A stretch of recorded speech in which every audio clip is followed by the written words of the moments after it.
کہ حضرت یوسف علیہ السلام اپنا کرتا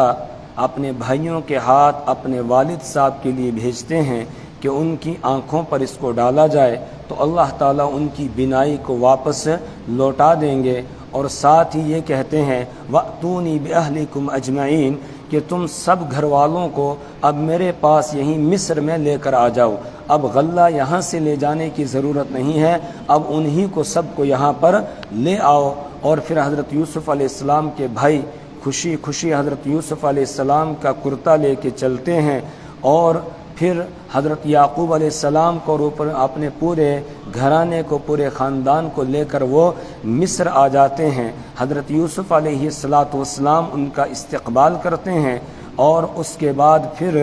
اپنے والدین کو یعنی اپنے والد صاحب اور سوتیلی والدہ ان کو تخت پر بٹھاتے ہیں، اور اس کے بعد پھر وہ اس خواب کی تعبیر مکمل ہوتی ہے جو خواب حضرت یوسف علیہ السلام نے بچپن میں دیکھا تھا کہ رأیت 11 کوكبا والشمس والقمر رأیتهم لی ساجدین، کہ میں نے دیکھا کہ چاند اور سورج اور اسی طرح 11 ستارے وہ مجھے سجدہ کر رہے ہیں۔ تو اب جب تخت شاہی پہ والدین کو بھی بلند کیا، وہاں بٹھایا، اور بھائی بھی آگے، تو سب نے یہاں سجدہ کیا حضرت یوسف علیہ السلام کو، تو یہ تعظیمی سجدہ تھا۔ تو اس وقت حضرت یوسف علیہ السلام نے فرمایا یا ابتی ھذا تأویل رؤیای من قبل، کہ میرے ابا جی یہ ہے میرے اس خواب کی تعبیر جو میں نے پہلے دیکھا تھا، قد جعلها ربی حقا، میرے رب نے اس کو سچ کر دکھایا ہے۔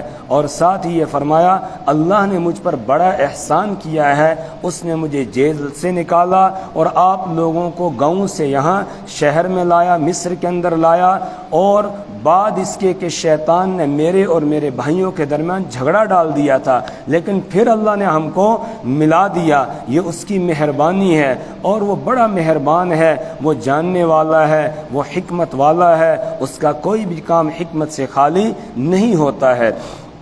اب یوسف علیہ السلام کا یہ قصہ مکمل ہوا، اور جو سوال کیا گیا تھا کہ بنی اسرائیل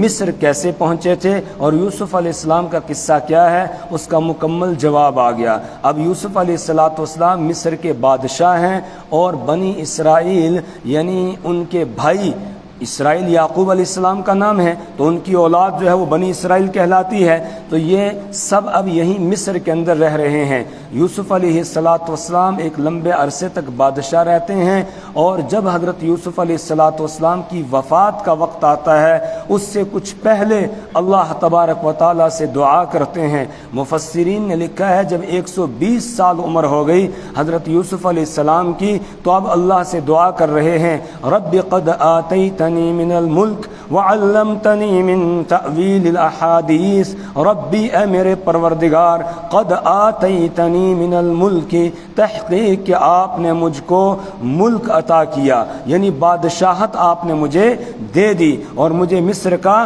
بادشاہ بنایا، وعلمتنی من تأویل الاحادیث، اور آپ نے مجھ کو خوابوں کی تعبیر سکھلائی، فاطر السماوات والارض، اے آسمان و زمین کو بغیر نمونے کے بنانے والے، پیدا کرنے والے، انت ولی فی الدنیا والآخرہ، تو ہی میرا کارساز ہے، فی الدنیا، دنیا میں بھی، والآخرۃ، اور آخرت میں بھی تو ہی میرا کارساز ہے۔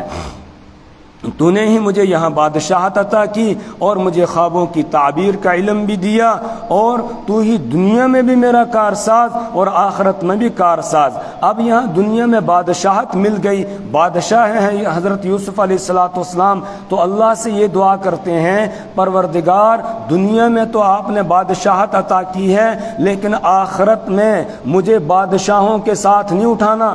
مجھے وہاں بادشاہوں کے ساتھ نہیں اٹھانا، بلکہ وہاں تو مجھے نیک لوگوں کے ساتھ ملا دینا، نیک لوگوں کے ساتھ میرا حشر کرنا۔ یہ دعا کی حضرت یوسف علیہ السلام نے، ان کی دعا کو قرآن نے ریکارڈ کیا، اور اس سے یہ تعلیم ہمیں دی کہ بادشاہت کوئی چیز نہیں ہے، اصل چیز ہے اعمال صالحہ، نیک عمل ہے۔ اصل یہ چیز ہے کہ آدمی کی موت ایمان پر آ جائے، آدمی کی وفات اسلام اور مسلمان ہونے کی حالت میں ہو جائے، یہ اصل چیز ہے۔ بادشاہت اور حکومت یہ تو آنے جانے والی چیز ہے۔ آج کوئی وزیر اعظم ہوتا ہے، کل وہ اسیر اعظم ہو جاتا ہے، اس کو جیل میں ڈال دیا جاتا ہے، تو یہ کوئی زیادہ جو ہے وہ عزت والی چیز نہیں ہے۔ اصل عزت تو آخرت کی ہے، اور وہ اس کو ملے گی جس کی وفات ایمان کی حالت میں ہو، اور جس کو اللہ قیامت کے دن نیک لوگوں کے ساتھ شامل کر دے۔ اس لیے حضرت یوسف علیہ السلام یہ فرما رہے ہیں، اللہ آپ نے بادشاہت تو دی ہے، لیکن میں آخرت میں بادشاہوں کے ساتھ اٹھنا نہیں چاہتا ہوں، بس آپ سے یہ دعا کرتا ہوں، توفنی مسلمن، مجھے وفات دینا مسلمان ہونے کی حالت میں، مجھے وفات آئے اس حال میں کہ میں آپ کا مطیع اور فرما بردار ہوں۔ اور قرآن پاک نے ہم ایمان والوں کو خطاب کر کے کہا ہے، یا ایھا الذین آمنوا اتقوا اللہ حق تقاتہ ولا تموتن الا وانتم مسلمون۔ یا ایھا الذین آمنوا اتقوا اللہ حق تقاتہ، اے ایمان والو اللہ سے ڈرو جیسے اللہ سے ڈرنے کا حق ہے، ولا تموتن الا وانتم مسلمون، اور تم نہ مرنا مگر اس حال میں کہ تم مسلمان ہو، تم فرما بردار ہو، اللہ کی اطاعت اور فرما برداری کرنے والے ہوں۔ اسی حالت میں فرما برداری کرتے ہوئے دنیا سے جانا، اور فرما برداری کرتے ہوئے دنیا سے کون جائے گا؟ جو اپنی زندگی میں اللہ کی فرما برداری کرے گا، اور اگر نافرمانیوں پہ نافرمانیاں کرتا رہا اور امید یہ لگائے ہوئے کہ ایمان پر خاتمہ ہو جائے گا تو پھر بڑا مشکل ہے۔ ایسا ہوتا نہیں ہے۔ جو ایمان پر زندگی بسر کرتا ہے، دین پر زندگی بسر کرتا ہے، جو اسلام پر زندگی بسر کرتا ہے، اس کی موت بھی پھر اسی حالت میں آتی ہے، یعنی ایمان پر ہی اس کی موت آتی ہے۔ کوئی قرآن کی تلاوت زیادہ کرتا ہے، قرآن پڑھتے ہوئے اس کی موت آتی ہے۔ کسی کو نماز کے ساتھ زیادہ شغف ہوتا ہے، نوافل پہ نوافل پڑھتا رہتا ہے، اس کی وفات بھی سجدے میں ہوتی ہے، اس کی موت نماز کی حالت میں ہوتی ہے۔ جو زندگی میں جس طرح جیے گا اسی طریقے سے اس کی موت آتی ہے۔ اللہ کے رسول صلی اللہ علیہ وسلم نے فرمایا، تموتون کما تعیشون، تم ویسے مرو گے جیسے زندگی بسر کرو گے، وتبعثون کما تموتون، اور قیامت کے دن ویسے اٹھائے جاؤ گے جیسے تم مرو گے۔ تو اب ہر آدمی چاہتا ہے کہ ہم ایمان پر مرے، چاہتے ہیں کہ نہیں؟ جی، تو اس کے لیے ضرورت اس بات کی ہے کہ ہم ایمان پر قائم رہیں، زندگی میں ایمان والے کام کریں، اسلام والے کام کریں، نیک اعمال کریں، اللہ کی اطاعت اور فرما برداری والی زندگی بسر کریں، پھر اسی حالت میں موت آ جائے گی۔ اور جو آدمی زندگی میں جو کرتا ہے اسی طریقے سے اس کو موت آتی ہے۔ حضرت امام ابو یوسف رحمۃ اللہ علیہ کے بارے میں لکھا ہے، زندگی بھر لوگوں کے لیے مسائل قرآن اور حدیث سے نکال کے آسانیاں پیدا کرتے رہے، لوگوں کو مسائل بتاتے رہے۔ آخری وقت تھا، ان کا ایک شاگرد ان سے ملاقات کرنے کے لیے آیا، اعادت کے لیے آیا، تو حضرت امام ابو یوسف رحمۃ اللہ علیہ اس سے مسئلہ پوچھ رہے ہیں اور بتا رہے ہیں، بتاؤ جب آدمی حج کرتا ہے اس کے بعد پھر مینا میں آ کر شیطانوں کو کنکریاں مارتا ہے، جمرات کی رمی کرتا ہے، تو یہ کنکریاں سوار ہو کے مارنا افضل ہے یا پیادل مارنا افضل ہے؟ کس طرح افضل ہے اور بہتر ہے؟ تو اب وہ شاگرد جو ہے اس نے لا علمی کا اظہار کیا، تو امام ابو یوسف رحمۃ اللہ علیہ مسئلہ بتانے لگے کہ ہر وہ رمی جس کے بعد رمی ہے وہ تو پیادل افضل ہے، اور جس کے بعد رمی نہیں ہے وہ سوار ہو کے افضل ہے۔ پہلے دن 10ویں تاریخ کو صرف ایک ہی جمرہ کی، جو بڑا شیطان ہوتا ہے آخری والا، اس کی رمی ہوتی ہے، اس کو کنکریاں مارتے ہیں، اس کے بعد کوئی کنکری نہیں ہے۔ تو پہلے دن سوار ہو کر گویا کنکریاں مارنا یہ افضل ہے، دوسرے دن تینوں شیطانوں کو کنکریاں مارنی ہے، پہلے والے کے بعد بھی کنکری ہے، دوسرے والے کے بعد بھی کنکری ہے، تو ان دونوں کو تو پیادل جو ہے وہ رمی کرنا یہ افضل ہے، اور تیسرے والے کے بعد کنکریاں نہیں ہیں، وہ پھر سواری پر سوار ہو کے کنکری مارنا یہ افضل ہے۔ یہ مسئلہ بیان کیا، ادھر مسئلہ بیان کیا، ادھر روح قبض ہو گئی۔ ادھر مسئلہ بیان کیا، ادھر روح جو ہے وہ قبض ہو جاتی ہے۔ تو جیسے آدمی زندگی بسر کرتا ہے اسی طریقے سے اس کی موت آتی ہے۔ اگر کوئی آدمی گانے کا شوقین ہے، نعوذ باللہ، گانے سنتا ہے اور اپنے کان کو ناپاک کرتا ہے تو اس کی موت بھی آئے گی، اسی طریقے سے آئے گی۔ ایک ڈاکٹر صاحب نے ایک کارگزاری بیان کی ہاسپٹل کی، کہنے لگے کہ ایک ہمارے یہاں مریض آ گیا اور اس کو ایڈمٹ کیا گیا، اور تو زیادہ بیمار ہو گیا تھا، مہلک بیماری کے اندر وہ مبتلا تھا، لیکن وہ گانے سنتا تھا۔ جب گانے سنتا تھا اس کو سکون جیسا مل جاتا تھا، گانے بند کرو تو پھر وہ تڑپنے لگ جاتا تھا۔ اور پھر ڈاکٹر نیک تھا، وہ گانے اس کو کہتا تھا بھی گانے نہیں سننے چاہیے، آپ کا آخری وقت ہے، لیکن اس کو سکون ہی نہیں ملتا تھا، گانے سے سکون ملتا تھا۔ پھر ڈاکٹر صاحب نے اس کے بیٹوں کو بلایا اور بلانے کے بعد کہا کہ بھئی تمہارے باپ کو گانے کا اتنا کیا شوق ہے؟ تو انہوں نے کہا یہ ہمیشہ دن رات جو ہے ہر وقت گانے ہی سنتا رہتا تھا۔ اب وہ گانے لگے ہوئے تھے، اسی حالت میں اس کی موت ہوگی، اور قیامت کے دن بھی اسی طرح اٹھایا جائے گا۔ اللہم احفظنا، اللہ ایسی موت سے ہماری حفاظت فرمائے۔ تو جیسے آدمی زندگی بسر کرتا ہے ویسے ہی اس کی موت آتی ہے۔ تموتون کما تعیشون، تم مرو گے ویسے جیسے جیو گے، اور وتبعثون کما تموتون، اور تم اٹھائے جاؤ گے ویسے جیسے تم مرو گے۔ جس طرح موت آئے گی، گانا سنتے ہوئے موت آئے تو گانا سنتے ہوئے اٹھے گا، اور اگر قرآن سنتے ہوئے وفات ہو گئی ہے، موت آ گئی ہے، تو قرآن سنتے ہوئے ہی وہ قیامت کے دن اٹھے گا۔ اللہ کے رسول صلی اللہ علیہ وسلم کے زمانے میں ایک صحابی حج کے لیے آئے تھے، اونٹ سے نیچے گر گئے، ان کی گردن ٹوٹ گئی، اس کے بعد ان کی وفات ہو گئی۔ تو رسول پاک صلی اللہ علیہ وسلم نے ان کے کفنانے کا حکم دیا۔ آپ نے فرمایا اس کا سر اور چہرہ کھلا رہنے دو، چونکہ یہ احرام کی حالت میں تھا، اور قیامت کے دن بھی اسی حالت میں یہ اٹھے گا۔ یہ تلبیہ پڑھ رہا تھا، لبیک اللہم لبیک، اور قیامت کے دن بھی یہ لبیک اللہم لبیک کہتا ہوا ہی اٹھے گا، اللہ کے دربار میں حاضر ہوگا۔ اللہ ہم سب کا خاتمہ بالخیر فرمائے۔ تو حضرت یوسف علیہ السلام یہ دعا کر رہے ہیں کہ اللہ آپ نے بادشاہت عطا کی، لیکن مجھے قیامت کے دن بادشاہوں کے ساتھ نہ اٹھانا۔ توفنی مسلمن، مجھے وفات دینا مسلمان ہونے کی حالت میں، والحقنی بالصالحین، اور مجھے ملا دینا نیک لوگوں کے ساتھ، میں نیک لوگوں کے ساتھ قیامت کے دن اٹھایا جاؤں۔ اللہ ہمارے حق میں بھی یہ دعا قبول فرمائے، ہمارے آبا و اجداد جتنے ایمان والے ہیں ان سب کے حق میں اللہ قبول فرمائے، ہماری آل اولاد سب کے حق میں اللہ اس دعا کو قبول فرمائے کہ ہماری وفات بھی ہو ایمان کی حالت میں، اور ہمیں اٹھایا بھی جائے نیک لوگوں کے ساتھ۔ ذالک من انباء الغیب نوحیہ الیک، ذالک من انباء الغیب۔ اللہ فرماتے ہیں یہ قصہ تم نے پڑھ لیا حضرت یوسف علیہ السلام کا، یہ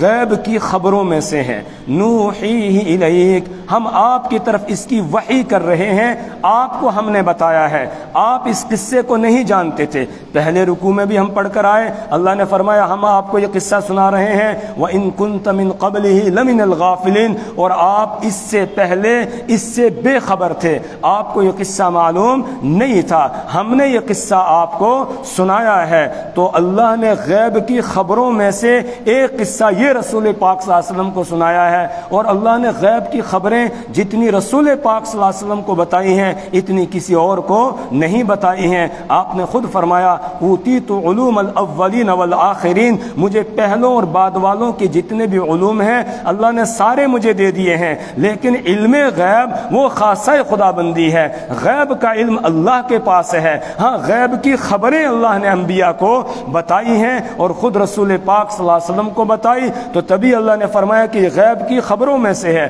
نوحیہ الیک، کہ ہم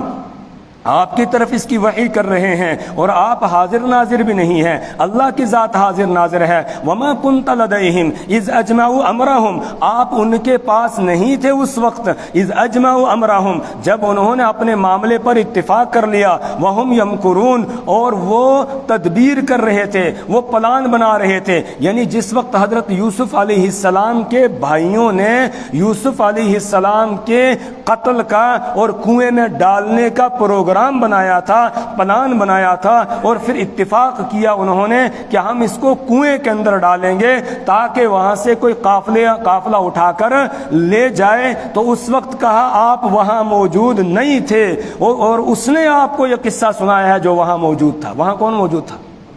اللہ موجود تھا۔ تو اللہ نے آپ کو یہ قصہ سنایا ہے، آپ کی طرف وحی کی ہے، اور جس کی طرف وحی آتی ہے وہ اللہ کا پیغمبر ہوتا ہے، لہذا یہ قصہ آپ کے نبی ہونے کی دلیل ہے۔ اب مکہ والوں کو چاہیے، یہ قصہ ان کو سنا دیا گیا ہے، اب وہ آپ پر ایمان لے آئیں، آپ کو اللہ کا پیغمبر تسلیم کر لیں، اور پھر آپ کے ہاتھ پر کلمہ پڑھ کے وہ مسلمان ہو جائیں۔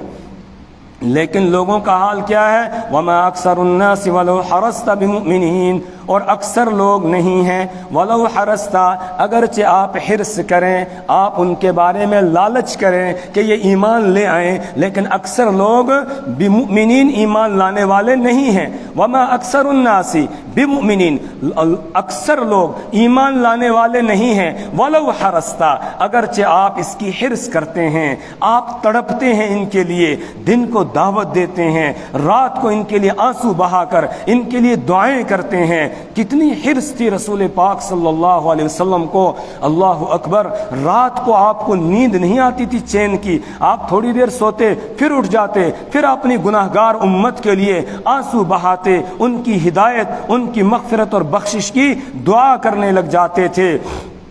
اتنے حریص تھے رسول پاک صلی اللہ علیہ وسلم۔ لقد جاءکم رسول من انفسکم عزیز علیہ ما عنتم حریص علیکم بالمؤمنین رؤوف الرحیم، کہ لوگوں تمہارے پاس ایک عظیم الشان پیغمبر آ چکا ہے جو تم میں سے ہے۔ لقد جاءکم رسول من انفسکم عزیز علیہ ما عنتم، تمہارا کسی پریشانی میں مبتلا ہونا، کسی تکلیف میں مبتلا ہونا یہ نبی کو بھاری گزرتا ہے۔ عزیز علیہ ما عنتم حریص علیکم، تمہارے معاملے میں وہ بڑے حریص ہیں، اور بالمؤمنین رؤوف الرحیم، ایمان والوں پر بڑے مشفق ہیں اور بڑے مہربان ہیں۔ اتنا کوئی باپ، اتنی کوئی ماں اپنے بچے پر مہربان نہیں ہو سکتی ہے جتنے مہربان آقا مدنی محمد رسول اللہ صلی اللہ علیہ وسلم اپنی امت پر تھے۔ اتنے مہربان تھے، اتنے شفیق تھے، اتنے ہمارے ماں باپ ہمارے لیے نہیں روئے ہیں کہ جتنے رسول پاک صلی اللہ علیہ وسلم اپنی امت کے لیے روئے ہیں۔ آج اگر کوئی ماں باپ روتا بھی ہے اپنے بچے کے بارے میں تو روتا ہے اس لیے کہ یہ ڈاکٹر بن جائے، روتا ہے اس لیے یہ انجینئر بن جائے، یہ روتا ہے اس لیے یہ کوئی بڑا آفیسر بن جائے، یہ KS کر لے، یہ IAS کر لے، اس کے لیے روتا ہے، اس کے لیے دعائیں کرتا ہے، اس کے لیے دعائیں کراتا ہے آ کر جو ہے بزرگوں کے پاس۔ لیکن اس کے لیے آج ہم اپنے بچوں کے لیے دعا کرتے ہیں یہ آخرت میں کامیاب ہو جائیں، یہ نیک بن جائیں، یہ آخرت میں جو ہے وہ جنت کے حقدار بن جائیں، یہ دعائیں آج ہم بھول گئے ہیں۔ حالانکہ یہی دعا کرنے کی دعا تھی۔ دنیا تو اللہ عطا کرے گا، دے گا، اللہ ہمارے سب بچوں کو کامیاب کرے اور دنیا کے اعلیٰ سے اعلیٰ مرتبے اور مقام پر اللہ ان کو فائز کرے، لیکن اصل دعا کس کے لیے ہے؟ آخرت کے لیے ہے، کہ بچوں کے لیے آخرت کے لیے دعا کی جائے کہ وہاں وہ کامیاب ہو جائیں۔ حضرت ابراہیم علیہ السلام نے یہی تو دعا کی تھی نا،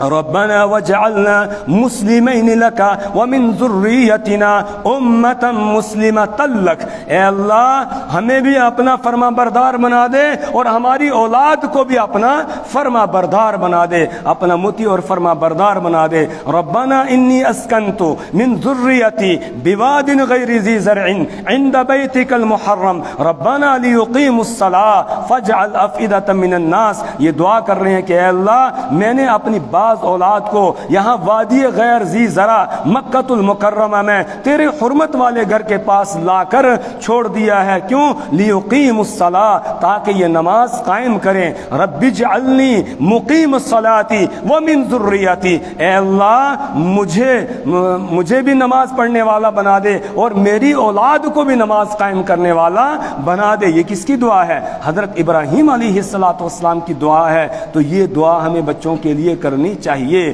رسول پاک صلی اللہ علیہ وسلم اپنی امت کے لیے یہی دعا کرتے تھے، ہدایت کی دعا کرتے تھے، اور ان کی آخرت میں مغفرت اور بخشش اور کامیابی کی دعا رسول پاک صلی اللہ علیہ وسلم کیا کرتے تھے۔ آپ بڑے حریص تھے۔ تو اللہ فرما رہے ہیں کہ ہونا یہ چاہیے تھا، قصہ یوسف پڑھنے کے بعد سب کے سب فوراً ایمان لے آتے اور ان کے دل پھٹ جانے چاہیے تھے یہ قصہ سننے کے بعد، لیکن کوئی اثر ان کے اوپر نہیں ہوا۔ ہاں کچھ لوگوں پر اثر ہوا، کچھوں نے ایمان قبول کیا، اس لیے قرآن کہتا ہے اکثر الناس، لوگوں میں سے اکثر ایسے ہیں جو ایمان نہیں لاتے ہیں۔ وما اکثر الناس ولو حرصت بمؤمنین، اور اکثر لوگ ایمان لانے والے نہیں ہیں اگرچہ آپ ان کے لیے حرص کریں۔ وما تسألهم علیہ من اجر، اور آپ ان سے نہیں مانگتے ہیں اس دعوت پر من اجرن، کوئی اجرت، کوئی معاوضہ، آپ کوئی تنخواہ ان سے، کوئی فیس آپ ان سے مانگتے نہیں ہے۔ اور ہر نبی اپنی امت کے سامنے یہی اعلان کرتا آیا ہے، لا اسألکم علیہ اجرا ان اجری الا علی رب العالمین، کہ میں تم سے اپنی اس دعوت پر کوئی بھی اجرت نہیں لیتا ہوں، میرا اجر تو اللہ کے ذمے ہے، اللہ مجھے دے گا۔ یہی فرق ہے نبی میں اور دوسروں میں۔ جادوگر جب فرعون نے ان کو بلایا مقابلے کے لیے تو اس وقت سب سے پہلے انہوں نے کہا اَإِنَّ لَنَا لَأَجْرًا إِن كُنَّا نَحْنُ الْغَالِبِينَ، کیا ہمیں کوئی معاوضہ بھی ملے گا اگر ہم غالب آ گئے؟ تو فرعون نے کہا ہاں انکم اذا لمن المقربین، تب تو تم میرے بالکل مقرب یعنی درباریوں میں سے ہو جاؤ گے، تم کو میں اپنی کابینہ کے اندر جگہ دے دوں گا، تم کو میں اپنا وزیر بنا لوں گا، سب کو وزارت کا عہدہ دے دوں گا میں، تو لہٰذا تم چلو اور مقابلہ کرو۔ لیکن موسیٰ علیہ السلام سب سے پہلے یہ اعلان کرتے ہیں لا اسألکم علیہ اجرا ان اجری الا علی رب العالمین، میں تم سے کوئی معاوضہ طلب نہیں کرتا ہوں۔ معاوضہ کس کے ذمے ہے؟ اللہ کے ذمے ہیں۔ اس لیے یہاں بھی رسول پاک صلی اللہ علیہ وسلم کو خطاب کر کے کہا کہ ہونا یہ چاہیے تھا یہ ایمان لے آتے، لیکن پھر بھی نہیں لا رہے ہیں، اور ایسا بھی نہیں ہے کہ آپ ان کو یہ اچھی باتیں جو بتا رہے ہیں اس پر ان سے کوئی فیس لیتے ہوں جس کا بوجھ یہ نہ اٹھا پا رہے ہوں، اس لیے یہ آپ کے قریب نہیں آ رہے ہیں۔ کہا نہ، وما تسألهم علیہ من اجر، اور آپ ان سے نہیں مانگتے ہیں اس دعوت پر، اس میرے پیغام پہنچانے پر من اجرن کوئی معاوضہ، ان هو الا ذکر للعالمین، یہ قرآن پاک نہیں ہے مگر نصیحت دنیا جہان والوں کے لیے۔ یا اللہ نے سب کے لیے نصیحت بنایا ہے قرآن پاک، دنیا جہان والوں کے لیے۔ اب یہ آخری کتاب ہے، اس کے بعد اور کوئی کتاب آنے والی نہیں ہے۔ اب قیامت تک کے انسانوں کی ہدایت وہ اسی کتاب کے ساتھ وابستہ ہے۔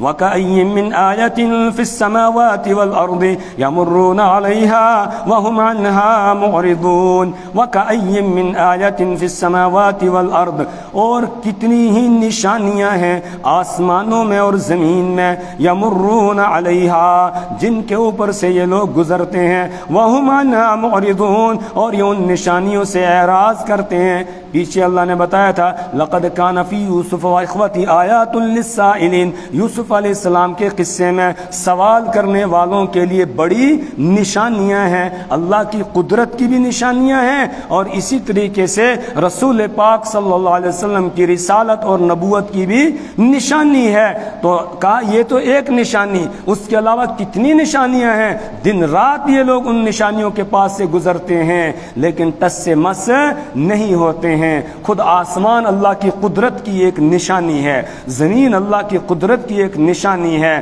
پھر یہ دنیا کا جو نظام ہے دن اور رات کا، یہ اللہ کی قدرت کی ایک نشانی ہے کہ سورج اپنے وقت پر طلوع ہو رہا ہے، اپنے وقت پر غروب ہو رہا ہے، رات آ رہی ہے تو دن جا رہا ہے، دن آ رہا ہے تو رات جا رہی ہے۔ یہ پورا نظام ہے، یہ ہواؤں کا نظام، یہ بارش کا نظام، یہ برف کا نظام، یہ اولوں کا نظام، یہ ساری چیزیں اللہ کی قدرت کی نشانیاں ہیں۔ اور خود انسان کا اپنا جو جسم ہے، یہ چھوٹا سا اس کا جسم، یہ بھی اللہ کی قدرت کا مظہر ہے اور اللہ کی قدرت کی نشانیاں اس کے اندر موجود ہیں۔ اس لیے اللہ کہتا ہے وَفِي الْأَرْضِ آيَاتٌ لِّلْمُوقِنِينَ وَفِي أَنفُسِكُمْ أَفَلَا تُبْصِرُونَ، کہ زمین میں بھی اللہ کی قدرت کی اور اس کے وجود کی بڑی نشانیاں ہیں، وفی انفسکم، اور خود تمہاری اپنی ذات کے اندر بھی اللہ کی قدرت کی بڑی نشانیاں ہیں، افلا تبصرون، کیا تم غور و فکر نہیں کرتے ہو؟ اگر آدمی اس پر غور کرے، یہ جو کوہنی کا جوڑ اللہ نے بنایا ہوا ہے یہ کتنا قیمتی جوڑ ہے، اگر یہ نہیں ہوگا بتاؤ ہم کوئی چیز کھا سکیں گے؟ نہیں کھا سکیں گے۔ تو یہ اللہ کی کاریگری ہے، کہا اس میں غور و فکر کرو، ایک ایک جوڑ جو اللہ نے تمہارا بنایا ہے، تمہارے جسم کا کوئی ایک حصہ بھی اس نے بیکار نہیں بنایا ہے، بلکہ اس کائنات میں اس نے کوئی بھی چیز بیکار نہیں بنائی ہے، ایک ذرہ بھی بیکار نہیں ہے، ہر ایک چیز کا کوئی نہ کوئی مقصد ہے، مقصد کے تحت اس نے پیدا کیا ہے۔ اسی لیے جو عقل مند لوگ ہیں ان کے بارے میں قرآن بیان کرتا ہے، ان فی خلق السماوات والارض واختلاف اللیل والنہار لآیات لأولی الالباب،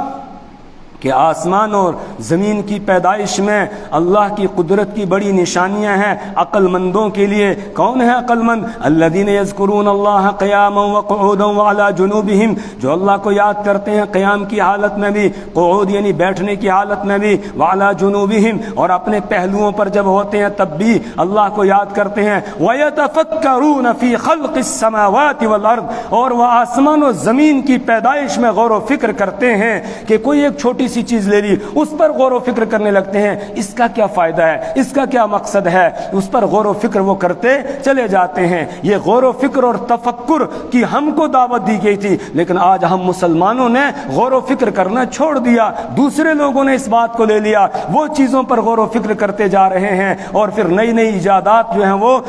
دنیا کے اندر لا رہے ہیں چیزوں کو ملا کر۔ اصل کس کو غور و فکر کرنا تھا؟ ہمیں کرنا چاہیے تھا، لیکن ہم نے اس کو چھوڑ دیا۔ وَيَتَفَكَّرُونَ فِي خَلْقِ السَّمَاوَاتِ وَالْأَرْضِ، وہ آسمان و زمین کی پیدائش میں غور و فکر کرتے ہیں، اور غور و فکر کرنے کے بعد اس نتیجے پر پہنچتے ہیں، رَبَّنَا مَا خَلَقْتَ هَذَا بَاطِلًا، اے ہمارے پروردگار آپ نے اس کائنات میں ایک ذرہ بھی بیکار نہیں بنایا ہے، بیکار آپ نے پیدا نہیں کیا ہے۔ تو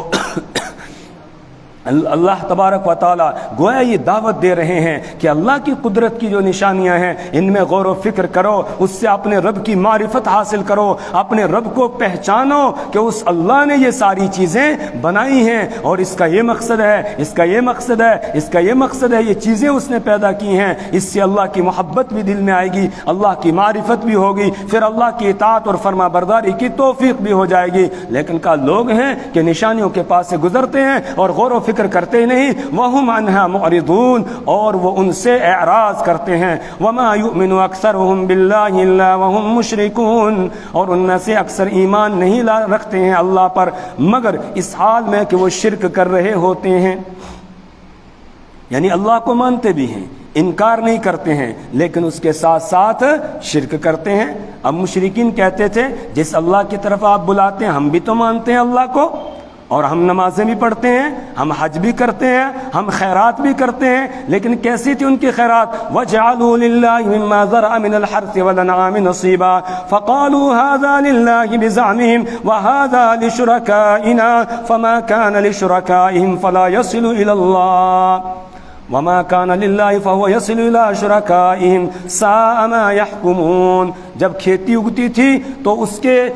اس میں سے کچھ یہ خیرات نکالتے، جو خیرات نکالتے اس کے دو حصے کرتے، ایک حصہ اللہ کے نام کا نکالتے، ایک حصہ اپنے معبودان باطلہ کے نام کا نکالتے تھے، اور کہتے تھے ھذا للہ وھذا لشرکائنا، یہ اللہ کا ہے اور یہ ہمارے ان شریکوں کا ہے۔ اگر کبھی پیداوار کم ہوئی تو پھر شریکوں کا حصہ نکالتے تھے، اللہ کا پھر نہیں نکالتے تھے، کہتے اللہ بے نیاز ہے، اس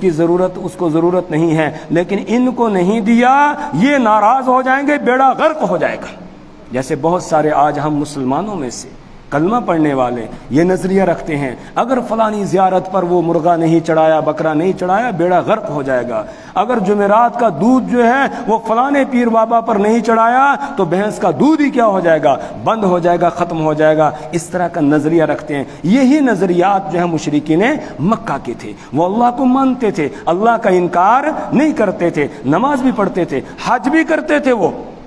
اور نیکی کے کام بھی کرتے تھے، لیکن اللہ کے ساتھ شریک ٹھہراتے تھے۔ اور شریک کیوں ٹھہراتے تھے؟ کہتے تھے ہمیں پتہ ہے ان کے ہاتھ میں کچھ نہیں ہے، لیکن ہم ان سے مانگتے ہیں، ہؤلاء شفعاؤنا عند اللہ، یہ اللہ کے پاس ہماری سفارشی ہیں، یہ ہم کو وہاں سے لے کر دیتے ہیں۔ اللہ فرماتے ہیں وما یؤمن اکثرهم باللہ، ان میں سے اکثر اللہ پر ایمان نہیں رکھتے ہیں، الا وهم مشرکون، مگر اس حال میں کہ وہ شرک کر رہے ہوتے ہیں۔ اور شرک اتنا سا بھی اگر ہوگا ذرہ برابر بھی تو سارے اعمال انسان کے ضائع ہو جائیں گے، کیونکہ شرک اور ایمان دونوں ایک ساتھ جمع نہیں ہو سکتے۔ جہاں شرک آئے گا ایمان نہیں رہے گا، ایمان ہوگا تو شرک نہیں ہو سکتا ہے۔ تو اس لیے رسول پاک صلی اللہ علیہ وسلم کو بھی کہا گیا لئن اشرکت لیحبطن عملک، کہ اگر آپ نے بھی بالفرض شرک کیا آپ کے بھی سارے عمل ضائع ہو جائیں گے۔ کیوں؟ اس لیے کہ شرک کے ساتھ کوئی عمل اللہ کے یہاں قبول نہیں ہوتا ہے۔ اس لیے شرک سے انسان کو ہمیشہ بچتے رہنا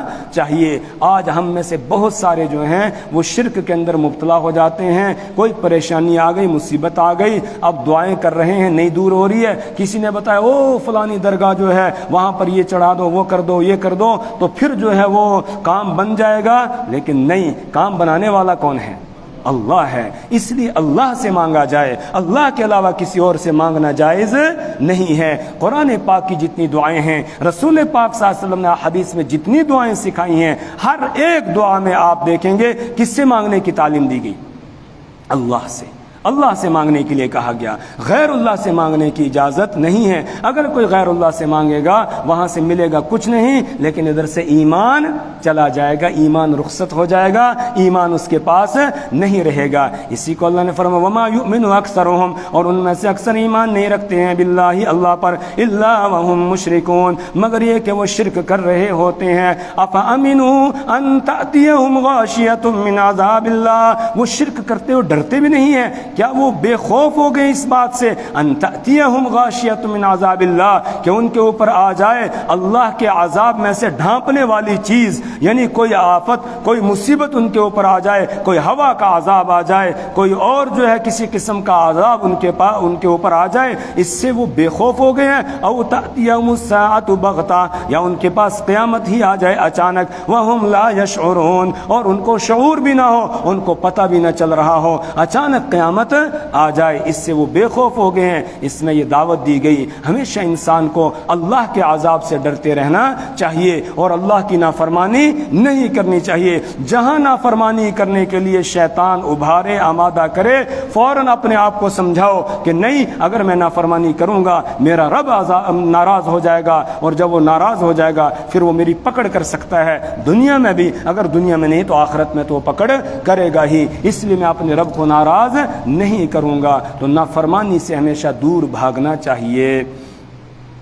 ترجمہ دیکھ لیجئے، رب قد آتیتنی من الملک وعلمتنی من تعویل الاحادیث، حضرت یوسف علیہ السلام نے دعا کی، ربی اے میرے پروردگار، قد آتیتنی من الملک، تحقیق کہ آپ نے مجھ کو بادشاہت عطا کی ہے، وعلمتنی من تعویل الاحادیث، اور آپ نے مجھ کو خوابوں کی تعبیر سکھلائی ہے، فاطر السماوات والارض، آپ آسمان و زمین کو بغیر نمونے کے پیدا کرنے والے ہیں، انت ولی فی الدنیا والآخرہ، آپ میرے کارساز ہیں دنیا میں بھی اور آخرت میں بھی، توفنی مسلما، مجھے وفات دینا مسلمان ہونے کی حالت میں، والحقنی بالصالحین، اور مجھے ملا دے نیک لوگوں کے ساتھ، ذالک من انباء الغیب نوحیہ الیک، یہ غیب کی خبروں میں سے ہے جس کی ہم آپ کی طرف وحی کر رہے ہیں، وما کنت لدیہم، اور آپ ان کے پاس نہیں تھے، اذ اجمعوا امرہم، جس وقت کے انہوں نے اتفاق کر لیا تھا اپنے معاملے پر،